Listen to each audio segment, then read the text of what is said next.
चांदी ने आज नया रिकॉर्ड बनाया है। उसके बाद थोड़ी मुनाफा वसूली भी दिखाई दी, लेकिन आगे का ट्रेंड क्या रह सकता है, इसको एक बार जान लेते हैं और इसके लिए सीधा रुख करेंगे सहयोगी विश्व मोहन का। विश्व मोहन, बताएं कि चांदी को लेकर के फिलहाल कैसा पिक्चर नजर आ रहा है।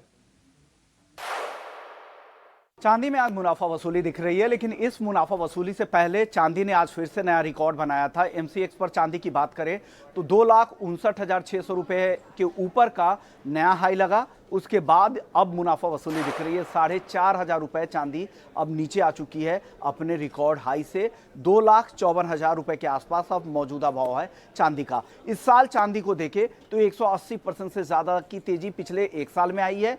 एक महीने में ही चांदी के दाम 42 से 43% बढ़े हैं। 3 महीने में 76% तक दाम बढ़े हैं। उसके बाद इस तरह की मुनाफा वसूली वाजिब भी है, एक हेल्दी करेक्शन भी कह सकते हैं। लेकिन अभी भी फंडामेंटल्स मजबूत इसलिए दिख रहे हैं क्योंकि छठा साल है जहां पर चांदी के मार्केट में डेफिसिट है, इंडस्ट्रियल डिमांड काफ़ी मजबूत है और 1 जनवरी से चीन ने चांदी के एक्सपोर्ट के लिए लाइसेंस लागू कर दिया है, यानी वहां पर अब पाबंदियां लगने लगी है। दूसरा, यूएस में क्रिटिकल मिनरल की लिस्ट में चांदी शामिल है।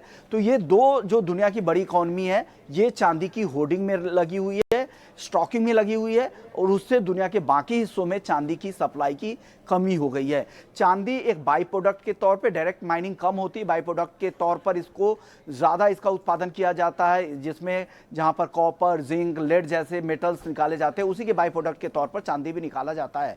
लेकिन चांदी की सप्लाई है पिछले 6 सालों से बढ़ नहीं पा रही है, उसका फायदा यहां पर चांदी को मिला है और एक बुल रन का दौर चल रहा है। हो सकता है कि बीच में कुछ करेक्शन दिखे, लेकिन एक्सपर्ट्स को लगता है कि अभी भी ये बुल रन आगे भी जारी रहने वाला है। चांदी की तेजी थमने वाली नहीं है, छोटे मोटे करेक्शन आते रहेंगे, ऐसा एक्सपर्ट्स कह रहे हैं।